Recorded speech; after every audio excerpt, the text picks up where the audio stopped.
Tyson Havronic.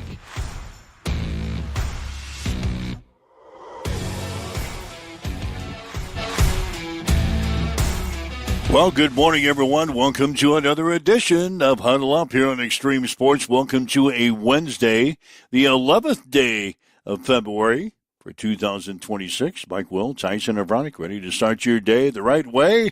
All the news, weather, and sports that you need to get out the door here this morning. Of course, the Nebraska men's basketball team battled back from a 22-point second-half deficit last night, but then they finally lost to Purdue 80-77 in overtime. We'll get plenty of talk about that coming up this morning. Got some comments from head coach Fred Hoiberg on the show today, and also Nebraska basketball player Reich Mast, who had a big night last night, 18 points and 6 rebounds. So we'll hear from those guys on the show today.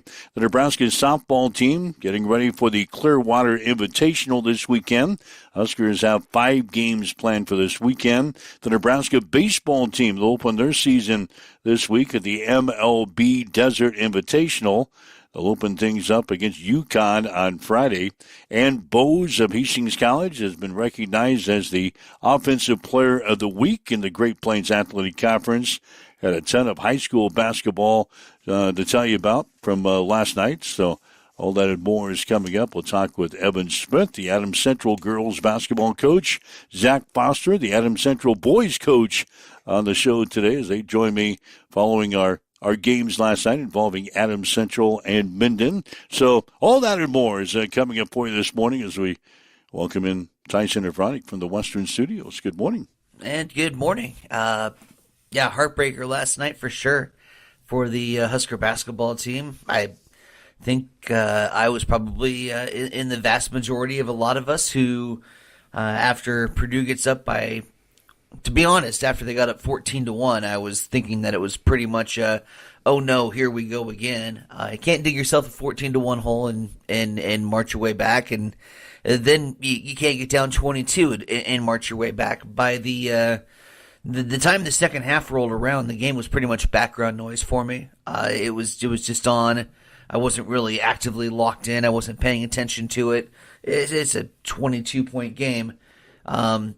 And next thing you know, like, my group chat starts to heat up and intensify, and tweet, and I'm looking at my phone, and they're saying, oh my God, like, we're coming back. And at that time, I think it was probably the 7-minute mark or so, and I think we'd cut it to a 2-possession game. And then all Purdue does is raise it right back to like a 14-point lead with 5 minutes and change to go. And so then I tune out again, and the next thing I know, like, I just hear Kugler and Raff going just nuts on the call, and I'm looking back in, and now it's a 2-possession game, and all of a sudden Purdue misses and doinks 2 free throws, and next thing you know, Nebraska's back in it, and then ties the game, has an opportunity to win the game at the free throw line, couldn't cash in on the free throw, and here we go to OT. And then the slip heard round Pinnacle Bank Arena as the spot on the floor after a timeout, a lot of perspiration, maybe even a little squirt of the water bottle because that was Purdue's sideline. Next thing you know, Jamarcus Lawrence loses his balance and the ball game is over. Honestly, not the way for it to end. That feels like highway robbery. Like we were robbed of a potential good ending. Would we have won the game? I don't know. Would we have gone down and made a last-second shot?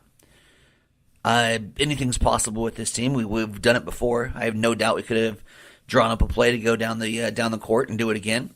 It just feels like we needed closure in that game, and I don't think slipping in front of the Purdue bench defines as closure. I would have loved to see that basketball game come to a remarkable conclusion, and obviously you're wanting the Hollywood ending. And I mean, this is like 2 shows in a row where we've been talking about that. You know, this is why we love sports. It's why we have a love-hate relationship with sports. There's that, as the old saying goes in the ABC wide world of sports, the thrill of victory, the agony of defeat. And, you know, with the Lindsey Vonn situation over the weekend, everybody wanted the Hollywood script ending for her. I think everyone wanted the the cap off on a 22-point come from behind victory. I'll say this, and I'll continue to say this. This team is the best team Nebraska's ever had in men's college basketball, and to be honest, I don't think second place is that close. We talked about it yesterday on the show. In today's college basketball, Big Ten college basketball, ACC, SEC, there is no safe leads anymore. There is no such thing as a safe lead. You all of a sudden you start to shoot and you get hot and you miss a couple on the other end, and that 22-point lead, it's a 15-0 run the other way, and all of a sudden it's two-possession basketball game. There is no such thing as a safe lead in today's college basketball, and I'm really proud of the way this team competed. Obviously, I think that sounds a little like coach speak. Obviously, the loss still stings, but you go down 22 and there's not a lot of teams in the country that had the willpower, especially teams that have been down. Historically, programs that have been down. It would have been very easy for them to have my mentality at 6:45 last night and said, oh no, here we go again, same old Nebraska, February slump, yada, yada, yada. They didn't. They responded, and they woke up, and they fought. And that's all you want to see out of your team is some fight and some competitiveness. Dude, I'm proud. All right, so the Huskers dropping one last night to Purdue in overtime, 80-77. Next up for the Huskers will be Northwestern coming up on Saturday. Tip-off will be at noon on BTN. Some other things going on we'll touch on this morning, right out of the chute. We got the final numbers in on the Super Bowl. Sunday night's Super Bowl game at Bad Bunny fell short of setting records for the most watched U.S. broadcast and halftime show. Seattle's 29-13 victory over New England averaged 124.9 million viewers on NBC, Peacock, Telemundo, NBC Sports Digital, and NFL Plus, according to the Nielsen rankings. That fell short of the 127.7 million U.S. viewers who tuned in for the Philadelphia victory over Kansas City last year on Fox. Bad Bunny's halftime show averaged 128.2 million viewers during the time slot that he was up there, 7:15 to about 7:30. That would make it the fourth most watched halftime show behind the Kendrick Lamar in 2025, Michael Jackson in 1993, and Usher in 2024. So there you go, the final numbers in on the Super Bowl as far as TV watching is concerned. I was I was kind of surprised to see that the game averaged 124.9 million viewers, and then the halftime show averaged 128.2 million.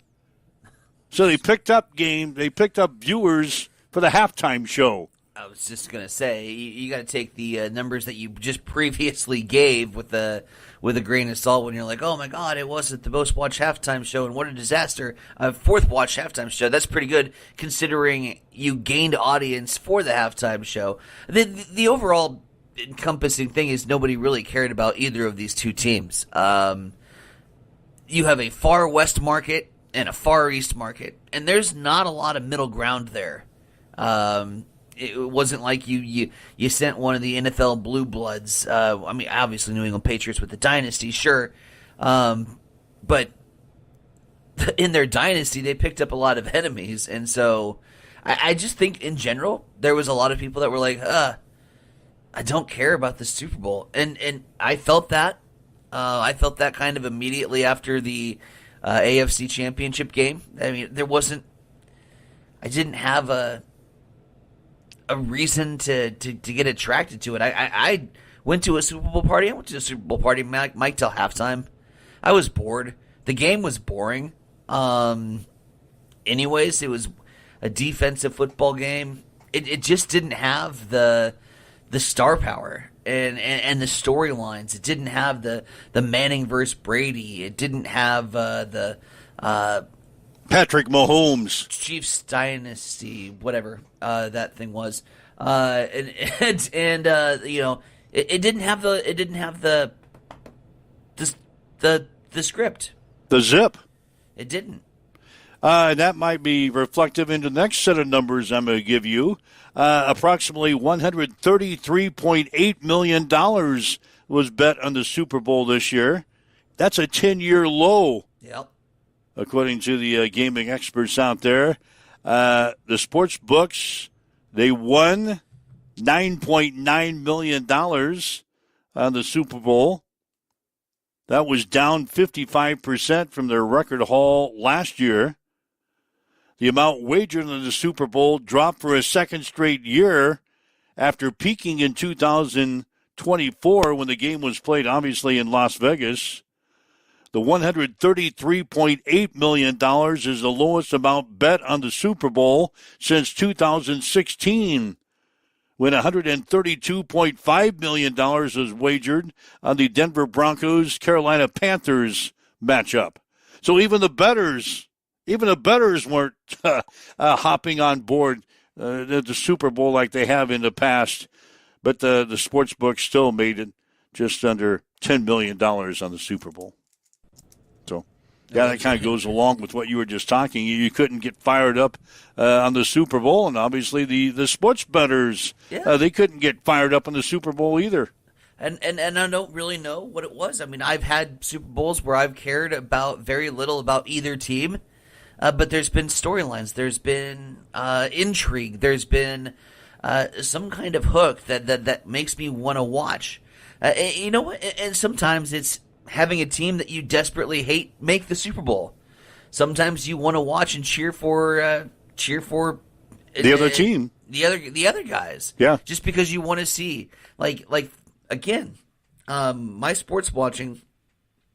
Come baseball season, I watch almost just as much Cubs baseball as I do Cardinals baseball, because I love seeing the Cubs lose. Unfortunately, the last couple of years, we've been on the wrong side of that spectrum.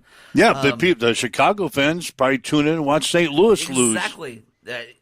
Ask Chief. He knows just as much about St. Louis baseball as he knows about Chicago baseball. We pay very close attention to each other. That's a rivalry. And if you don't have that reason to tune in one way or the other, if you're not yanked emotionally, then the Super Bowl's kind of a dud, and it was, and it shows. Numbers are in. All right, so we'll just get ready for the off season. Maybe next year will be better, huh? Maybe next year will be better.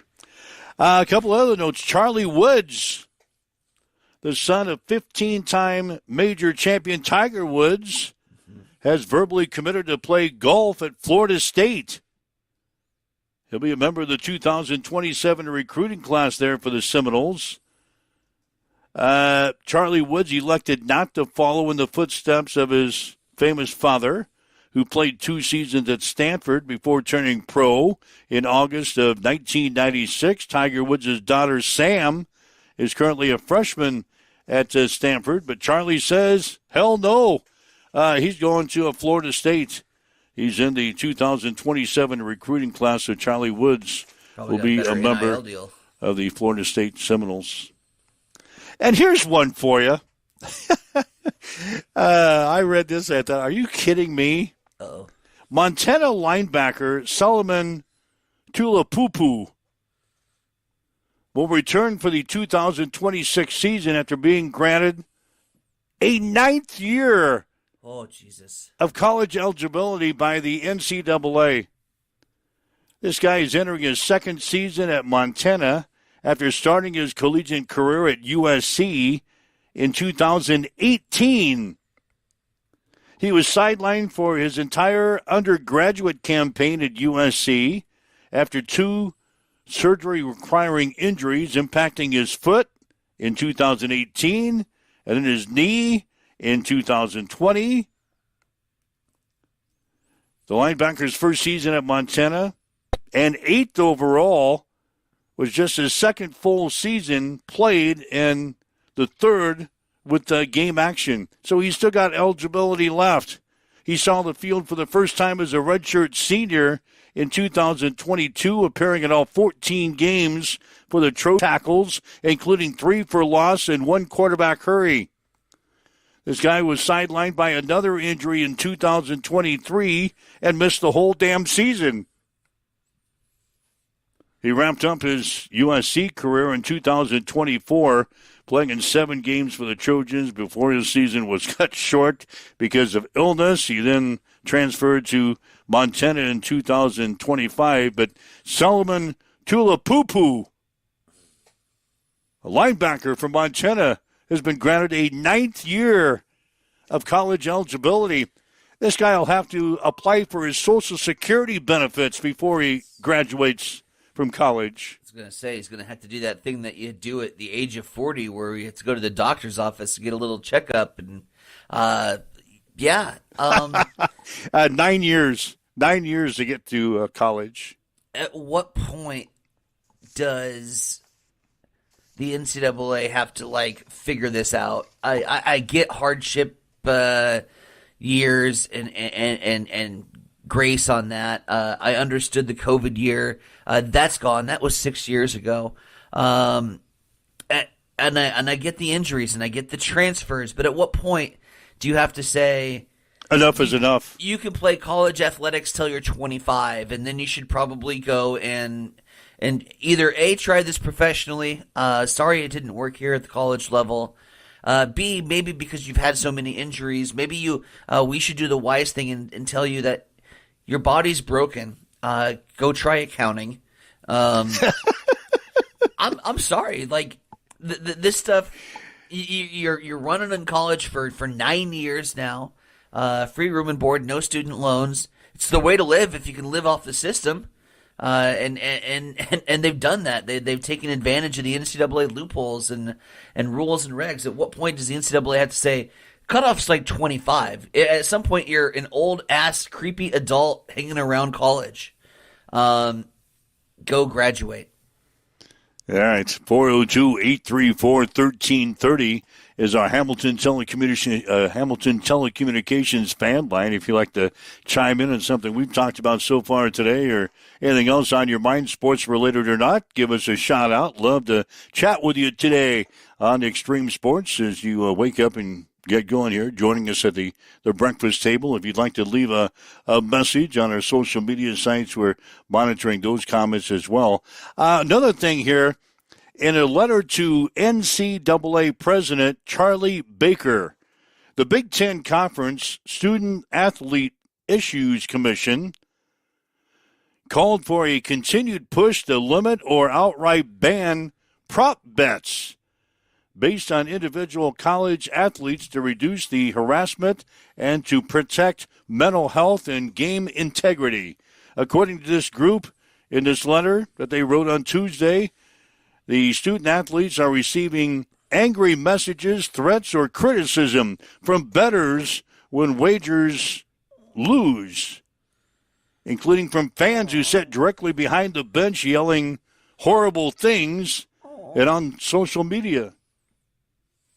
2025 study of more than 20,000 student athletes found that 51% of Division I men's basketball players had received social media abuse based on their performance, much of it coming from bettors. Well, so as we hopped on board on the Super Bowl prop bets this year, they're trying to eliminate prop bets in the college sports. And I'd say that's probably not a bad thing. It's not a bad thing, but it's not a bad thing, or it's a bad thing for the reasons that they're giving. This whole woe is me, college athlete, student athlete, you got to stop with that stuff. We're done. The time of the excuse of the amateur student athlete and, oh my God, we're yelling at kids, has to stop. They're getting paid now. They're getting paid more money than you and I that are getting paid to sit here and talk about it. They're making real money, and so any idea that they can't take criticism is, I dismiss it. They are just as capable of taking criticism as the adults who are making money and doing this professionally. So yeah, stop. We take criticism and we don't even make a lot of money.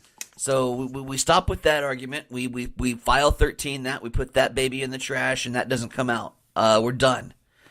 However, I've noticed it with player prop bets in baseball. The most recent with Emmanuel Clase and the over-unders on the strikeouts. You can bet on yourself, and you can control that. I'm not a big fan of that, especially like if you know the line. Well, if you're 300 and 350 yards, I might scramble outside the pocket and throw the ball away a couple times, where I probably could have squeezed that in and maybe fit that into a window. If I've bet a bunch of money on me getting the under, I can really manipulate that. I can have an elbow injury and leave the game in the middle of the third quarter and then go collect a big paycheck at the end of it. So if you're involved with those sports, you probably shouldn't be betting on yourself anyway. But people get hooked in. We've heard it. We've heard it this year. Yeah, people get hooked in these little groups, these mob groups, and you get hooked up with the wrong people, and all of a sudden you're right in the midst of some of that stuff. Yeah, Tino's got the baseball bat, and he's ready to bash your leg in. Let's make sure you give us just under 350 yards. That stuff still exists, and I'm not going to sit here and pretend it doesn't. And so I'm not a huge fan of the individual performances within the games, and I know your fan duels and your little fantasy games are going to be pretty upset with me saying that, and you're thinking, why would you, who love and advocate for gambling and fantasy sports, be on the other side? Because I've literally watched it. I watched some guy have a mental breakdown when he didn't strike out or when he didn't walk a batter. When some guy swung and missed. That's not okay for the game, and that's not going to do anything for the game. And again, you talk about players that shouldn't be betting on themselves. We talked about it earlier, Mike. You can't make a rule that you can't enforce. And there's no way that you can enforce. So I'm not going to go to the sports book if I'm a quarterback. But my roommate, who has no affiliation with the University of Nebraska, he might go place a bet. And it might be a very sizable sum. And unless you're damn good with NCAA investigations, it's probably going to be pretty hard to trace that back to me because he's got 2 or 3 guys that he knows, and it's going to get 7 degrees away from me before it ever gets placed. I'm a smart college student. I know how to handle these funds and still make a little money on the side. We can eliminate these, I say, from college and professional sports, from Pro 2. You're saying the anytime touchdowns, up and over 350 yards, 2 touchdowns, your player prop bets, get rid of them all. Back college to lines and pro. Over-unders and unders. College and pro, absolutely. It's probably not going to happen. It's probably not. Because of the gambling industry. It's probably not going to happen in the college level either. You know where Las Vegas made most of their money on the Super Bowl? Player prop bets? Yep. I was just reading the entire story earlier this morning, getting the headlines out of that story. They made their most money on the prop bets. Yeah. So no, they're not going away anytime soon. Yes or no is not the relevant topic. The idea is you've opened up a box and a box that has now been discoverable because, listen, phone apps, VPNs, right? I was running the story yesterday talking about the phone VPNs and the gambling and the expansion of gambling and online gambling. You can place a bet right on your phone on yourself. We can do it. We can do it right now. We can. Yeah, we can sit here right now while you and I are talking, get on our phones and bet. And we don't even have mobile betting legal in Nebraska, and we can still do it. Yeah. So you think that you're going to stop these athletes? That's what my worry is, that because of the rise of mobile sports betting. Now there's always been player prop bets, but with the rise of the mobile betting and the working knowledge of how VPNs work to the common layperson, anybody and everybody can be placing bets from the sidelines, and at some point, that's going to, if it's not done already, it probably has. Maybe I'm just living in a fairy tale land. But at some point, that's going to damage the integrity of the game on all levels, on every sport. And I don't like that. All right, some deep stuff here in the first half hour. I had no idea that we would be getting this deep into some of the topics that we've discussed so far. You brought it up. Speaking of deep, Yeah.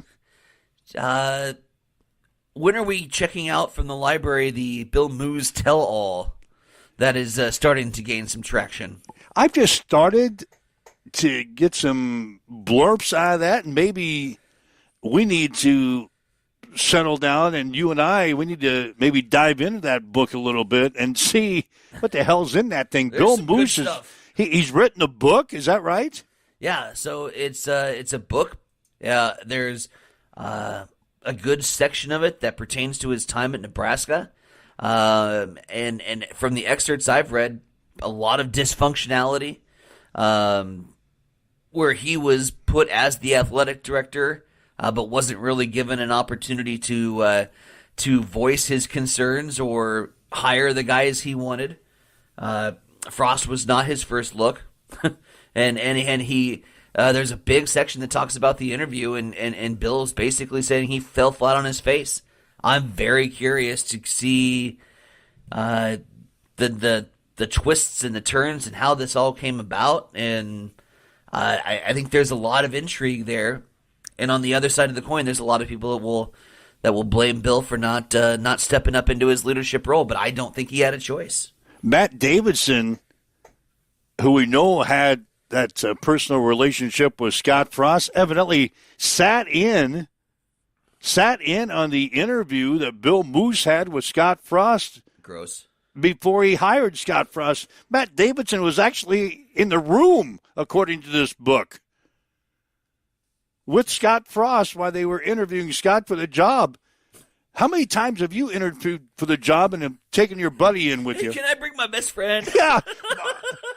My best friend, Mike, I know I'm interviewing for this grocery job. Here's my reference. God. I just brought him to the interview Yeah. with me. And then, according to that book, Fred Hoiberg was not the choice when that basketball job opened, that he was going after Dana Altman. Yeah. I did hear that too. Yeah, so, that could be something. I'm not a big reader of books. I can't remember the last book that I actually sat down and read. Same. But, God, that there's some good stuff coming out of that, and I just been seeing some leaks from various sources. The people are talking about it. That might be a book where I might read a chapter or two. Yeah.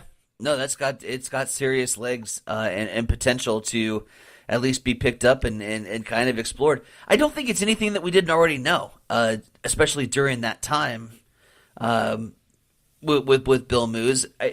I still look back and I give him a lot of grace, because I think that there was the hires that Husker Nation would have been furious had it not been Scott Frost. They were calling for Scott at 4-0 at UCF when we lost a non-conference game, I think to Northern Illinois or something like that. It was going downhill, and Scott Frost was 4-0, and the chatter had started and only intensified and grew to a peak when he won the Peach Bowl against Auburn. It was a foregone conclusion.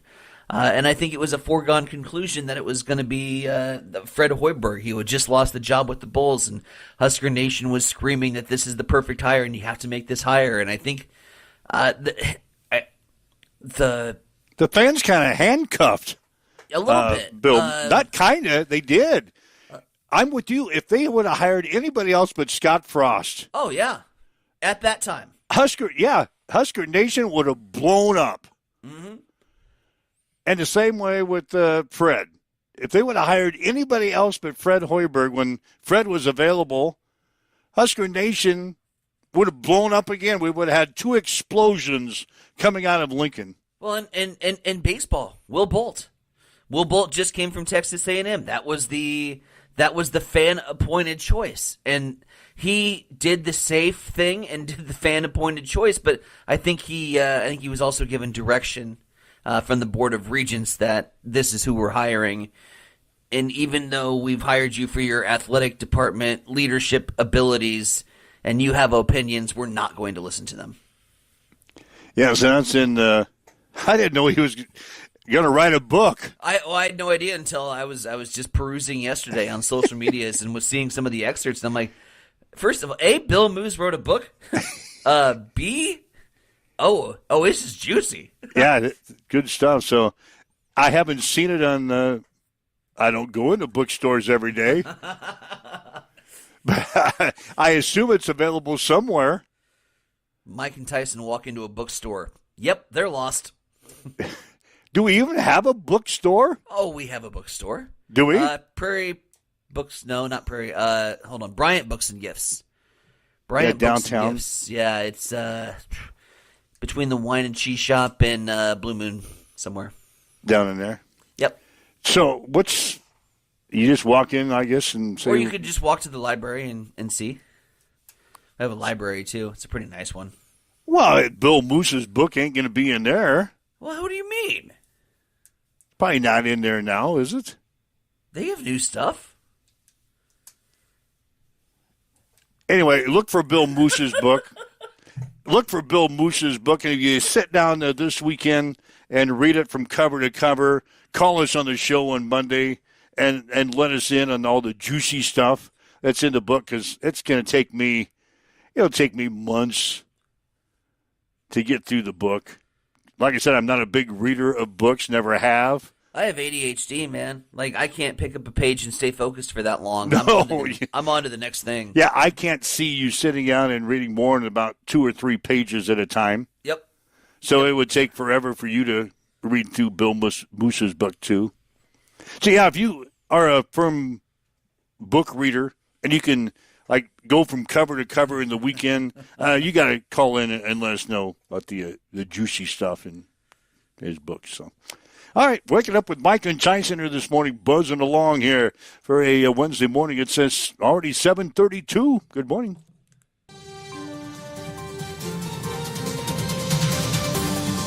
It's time for a morning news update on Extreme Sports.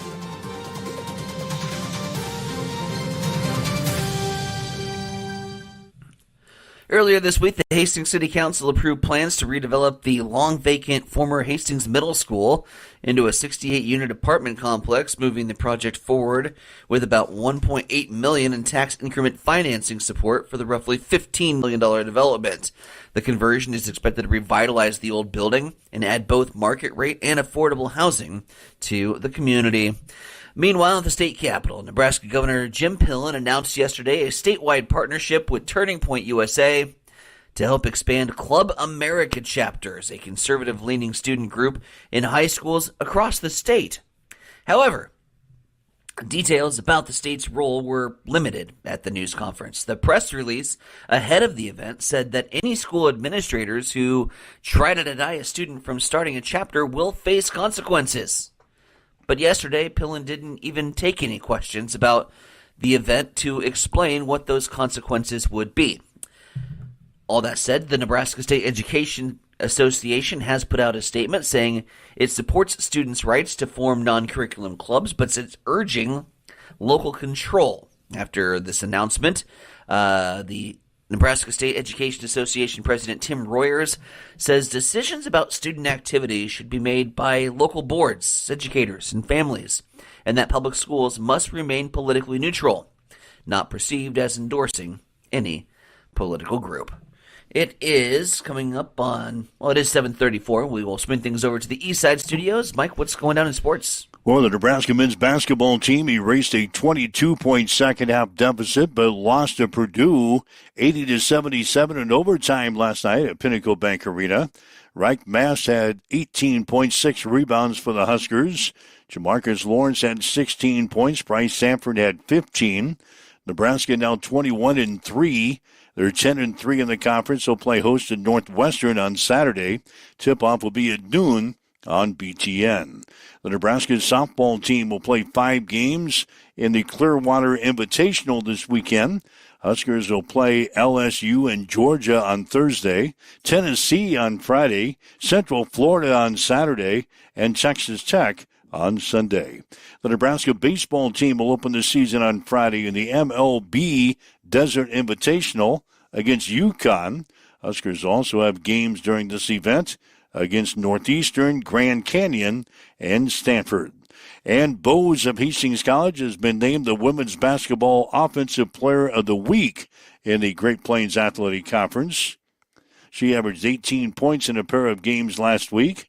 Also averaged 3 rebounds, 1.5 assists, and 1 block shot in wins over Midland and Waldorf.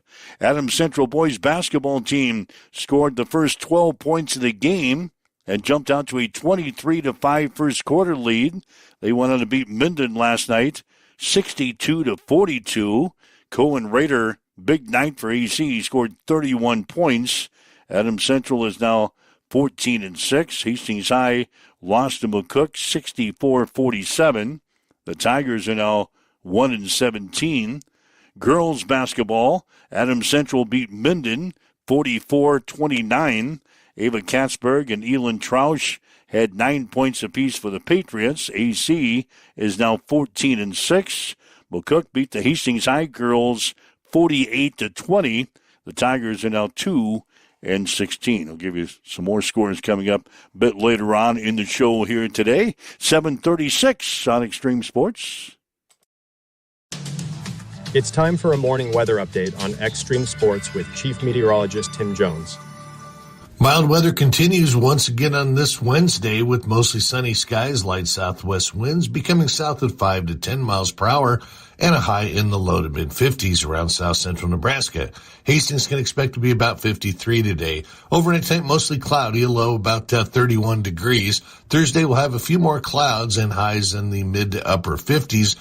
Hastings should be about 57. 28 the overnight low Thursday night. Friday, mostly sunny and close to 60 degrees.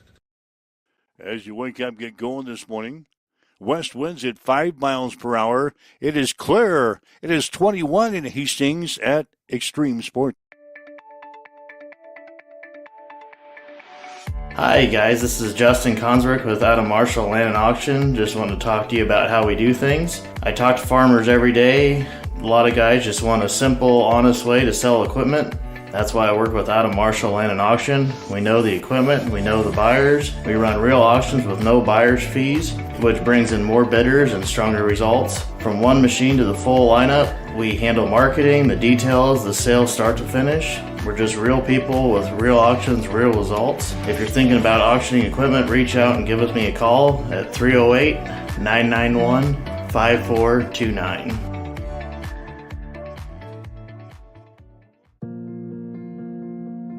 I'm John Butler, Funeral Director and Owner at Livingston Butler Volland Funeral Home and Cremation Center in Hastings. And I'm Nikki Butler, the Advanced Funeral Planning Specialist.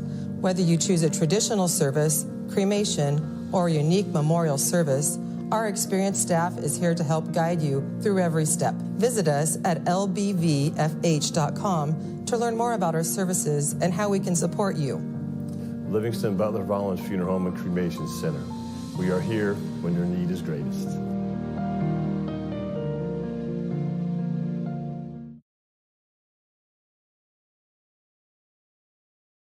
Hamilton has been providing IT solutions for businesses across the state of Nebraska for more than 3 decades. We know that Nebraska businesses are a driving force of support for the communities in which we live and work. We keep them connected and protected by delivering cybersecurity, hosted phones, and managed IT. We are grateful to be part of our Nebraska communities and to support their technology needs.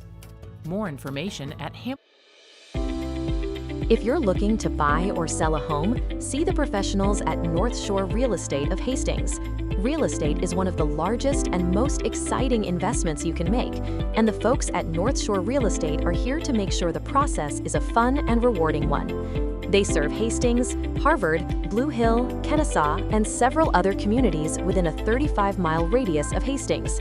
They'll give you the guidance and support you need throughout the entire buying or selling experience. Give them a call at 402-461-6930 or stop in at 100 North Shore Drive in Hastings. North Shore Real Estate. Excellent agents, outstanding results.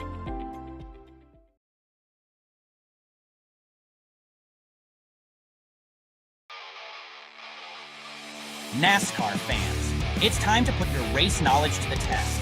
Welcome to the Extreme Sports Fantasy NASCAR League. Pick your drivers, score points every week, and climb the leaderboard as the season heats up. Create your own league to battle your friends or join the official Xtreme Sports League and compete with fans everywhere. Want into the Xtreme Sports League? Email info@x-streamsports.com. Ready to race? Sign up today at x-streamsports.com/fantasy.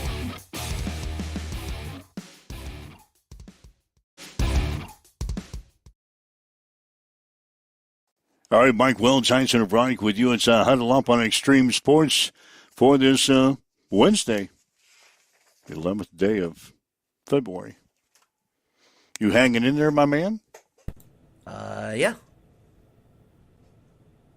You're gone. I'm still here. All right. Some other scores last night in boys high school basketball.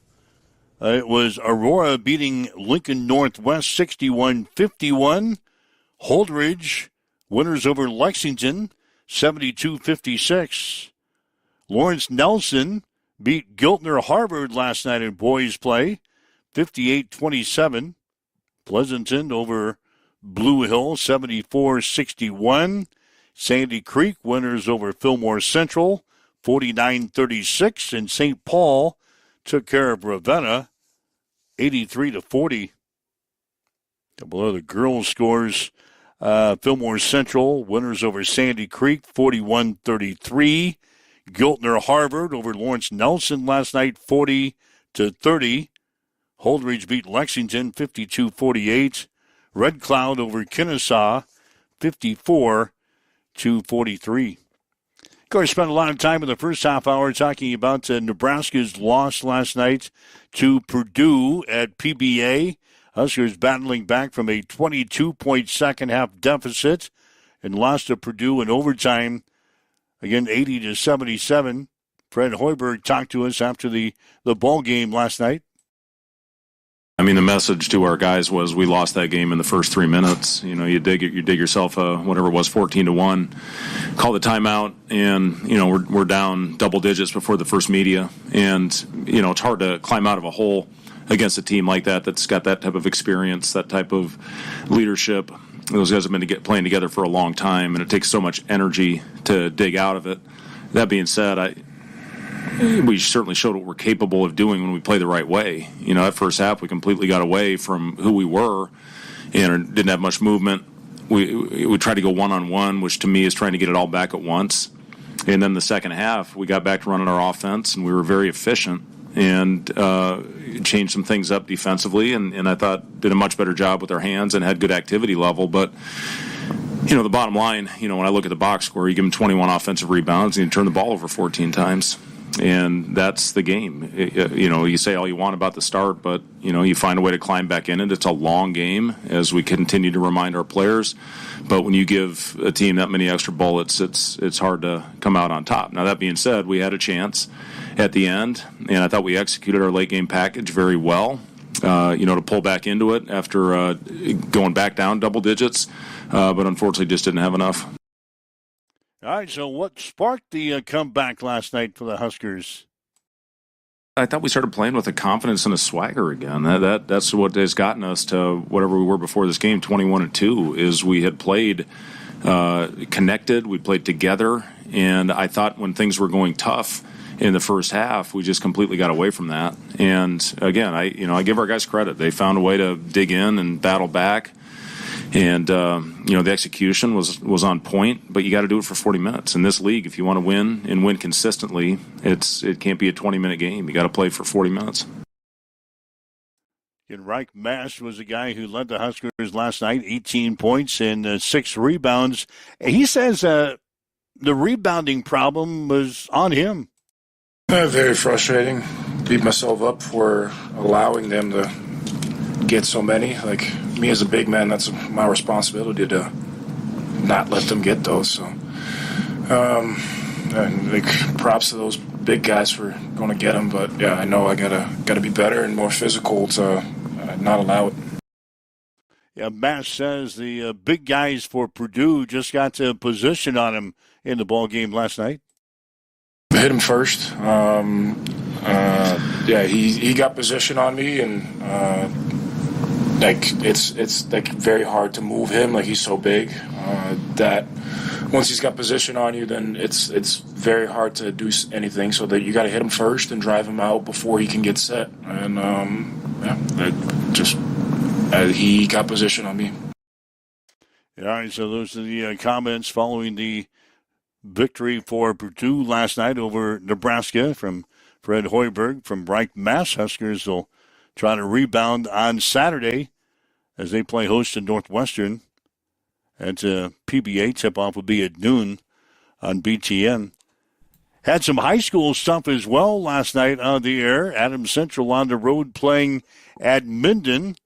Adams Central boys picking up a win over the Whippets last night. They scored the first 12 points of the game, jumped out to the 23-5 first quarter lead, went on to beat Minden 62-42. Adams Central head coach Zach Foster joined me on the post game last night. Coach, congratulations on the win. Anytime you can come over here and beat Minden, that's a good feeling. Absolutely. Just really proud of our kids for kind of just our approach. And there's a phrase in sports where you talk about how you just lean on an opponent. And we were really concerned with the physicality that Minden possesses. And I just was really proud of our kids. Just told them I just felt like from the start, throughout the whole game, we weren't always perfect. We were sloppy at times, but I thought we leaned on them offensively, defensively. We were the aggressors in a lot of ways. And so, again, there's a lot of coaches that have good game plans, but it takes kids to execute it. So I thought our kids really did a nice job of executing what we were trying to do. Talk about the start of the ball game. You score your first 12 points to this ball game, get out to a 23-5 lead, and this kind of played with the lead the rest of the way. Yeah, like the very first possession of the game, a lot of people don't really guard Trey out in the perimeter, and so in the very first possession, when he sees them backing off and he hits a three, that kind of set the tone for the game that we were going to be aggressive and not be timid, and so hats off to Trey for being ready. But all of our guys early, like you said, we got off to a good start offensively, and that always helps. You talked about the aggressive play. How'd you neutralize that tonight?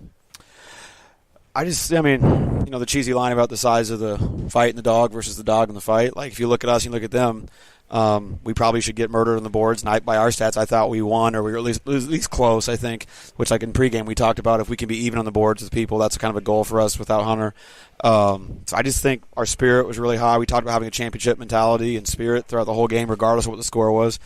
And I thought for the most part we did that. We had you at 26-23 over Minden rebounding-wise, so that was one of the keys. You kind of listed that in the pregame tonight. Yep, that was the number one goal, is we just said we cannot give them multiple shots. They're really, really physical. Offensive rebounding was a big concern, and so to come out +3, we were really happy with that. 7 offensive boards for Adams Central as they get out to the win here tonight over Minden. So obviously a big win over here as you head to the stretch run. You got a tough ball game coming up this weekend, and then you'll finish things off the following week. Yeah, Saturday is going to be a bear. Alma, I'm assuming, is going to be 21-1 when we play them. Again, we're thrilled that we got invited to be in the Heartland Hoops Classic again, and so we know we have a big challenge. We'll be playing, like I said, a 21-1 team, probably top 4 in the state in C2 or top 5. And I'm from Harlan County, so I know a lot of Alma people, and even Coach McKenzie tonight from Minden's from Alma, and so it'd be kind of cool to play those guys. Biscup is an all-state type player, and his dad went to high school with me, so it'd be kind of neat just to see some of those guys and compete against them. We have a lot of respect for them. We played them twice this summer. They beat us once, and so we know it's going to be a really tough game. You like playing a team like that heading into, a week before postseason play starts? Yeah, I do. I think we've had a lot of good games against tough competition.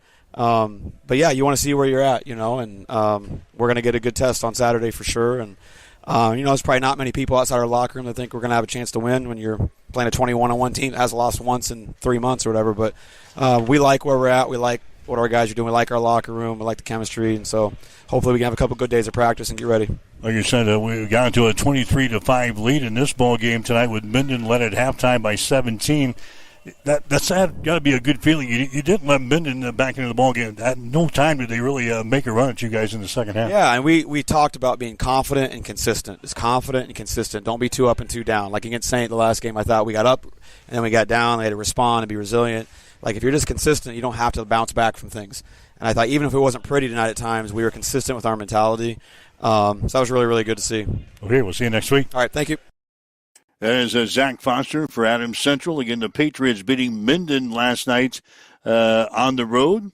Adams Central beating the Whippets 62-42. Adams Central girls, they took care of business as well. They beat Minden by the score of 44-29.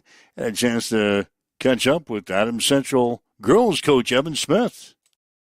Coach, congratulations on the win. Your feelings on the game tonight? Yeah, I thought our girls did a nice job tonight getting off to a hot start. Thought we shot it well there in the first quarter, and forced them to take some tough shots early, and so just proud of the effort through the whole game. Got onto a 15-6 lead after one quarter and really never let Minden get back into the ball game. You pretty well maintained that lead throughout the rest of the three quarters. Yeah, we kind of put it on cruise control. I thought we got a little sloppy maybe a little bit in the second half offensively, but did enough early to kind of keep that lead and maintain it the rest of the game.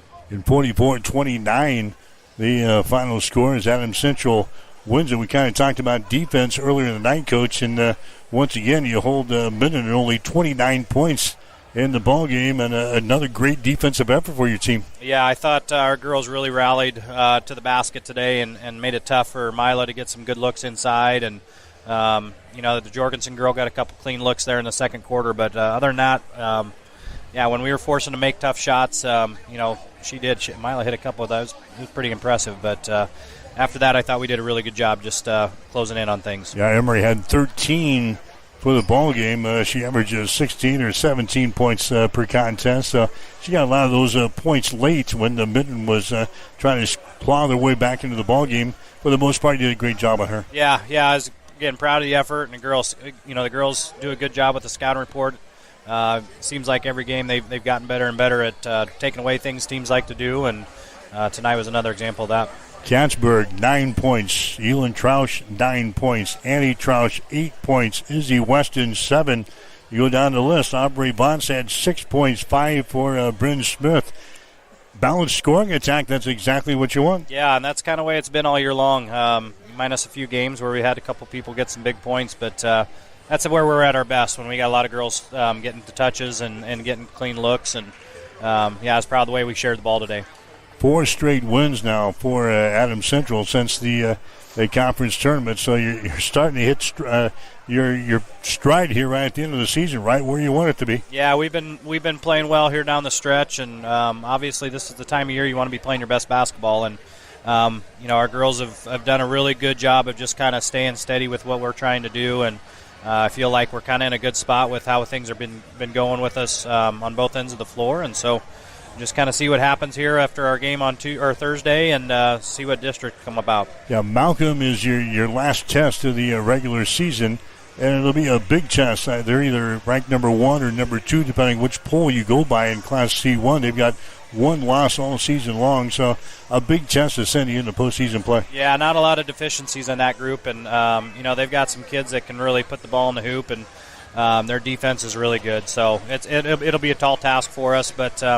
Our girls have showed up every game this year and made sure that we're ready to go, and I don't expect anything different on Thursday night. Is that the type of test coaches like to see before you go into the postseason play? Yeah, you can have two mindsets here. You can go in and want to have a couple extra wins going into your district play, or for me, I think it's a good kind of a measuring stick for us to see what we can do against a really good basketball team that's probably going to be playing in a state championship game, and so in C1. So I'm excited for our girls to step up to that challenge, and win or lose, I think we'll get some good feedback on where we're at.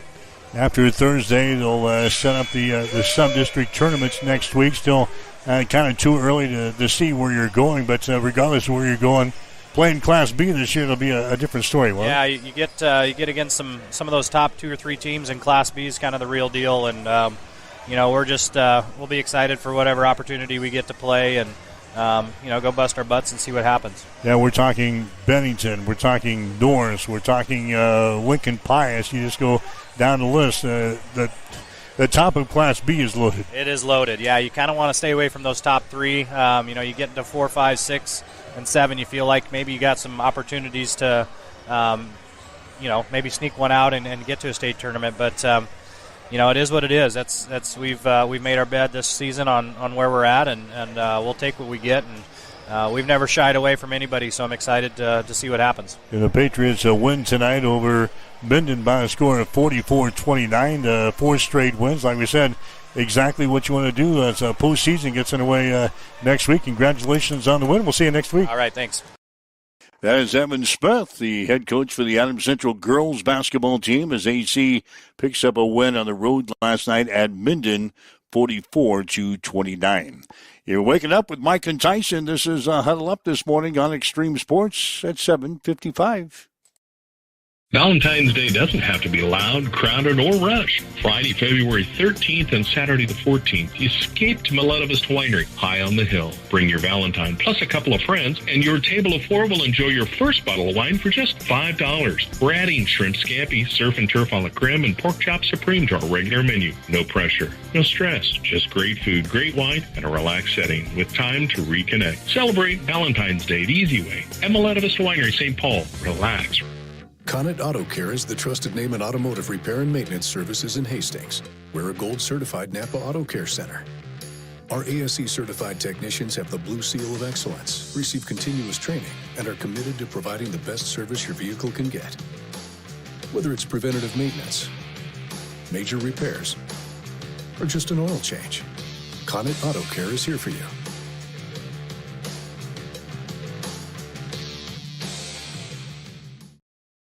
The key to a thriving community is a good foundation. And for over 75 years, Hastings Federal Credit Union has been building and supporting Hastings and the surrounding areas, providing the support for new cars to keep you on the road, new homes to give you a place to land, or help with whatever life throws your way. With easy access via online banking or our mobile app, it's never been easier to have your financial dreams at your fingertips. Come see us at Hastings Federal Credit Union to start your banking journey today. NASCAR fans, it's time to put your race knowledge to the test. Welcome to the Extreme Sports Fantasy NASCAR League. Pick your drivers, score points every week, and climb the leaderboard as the season heats up. Create your own league to battle your friends, or join the official Extreme Sports League and compete with fans everywhere. Want into the Extreme Sports League? Email info@x-streamsports.com. Ready to race? Sign up today at x-streamsports.com/fantasy.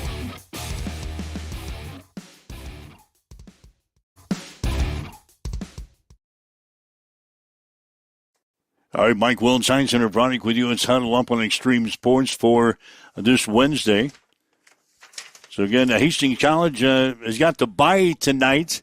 Normally we play on Wednesday nights, Bronco action, but no games tonight for Hastings College. They'll be back in action again on Saturday as they journey to Sioux City to take on the Morningside Mustangs. Usual Saturday times, 2 and 3:45 on the air with their pregame at 1:45 with Bronco basketball this weekend.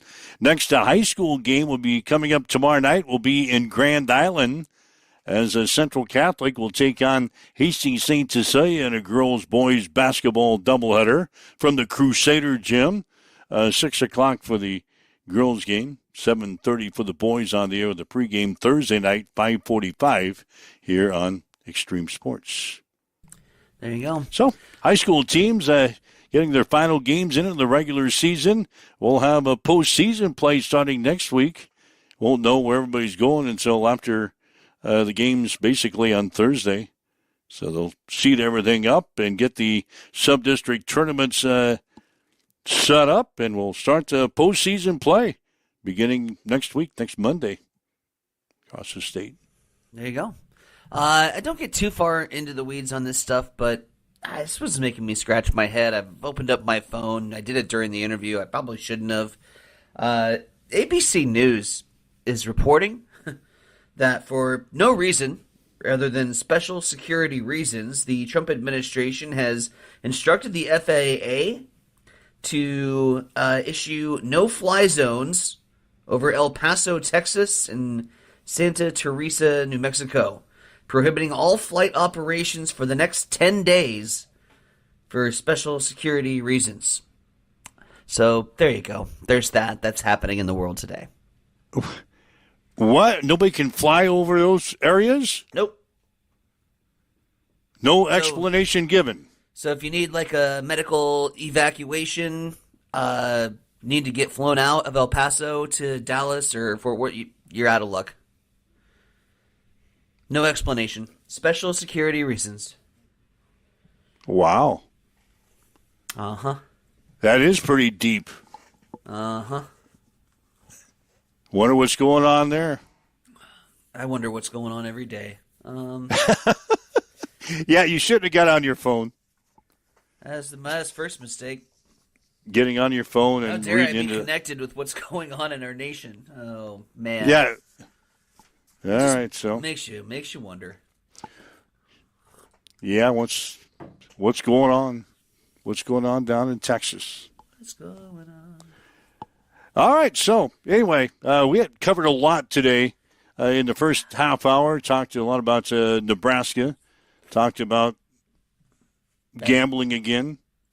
Talked about Super Bowl numbers. So if you'd like to listen to that again, we had Fred Hoiberg, Reich Mast. We had Zach Foster, Evan Smith on in the second half of the show. So if you'd like to listen to that again, just download the podcast and listen to the show anytime throughout the day here today.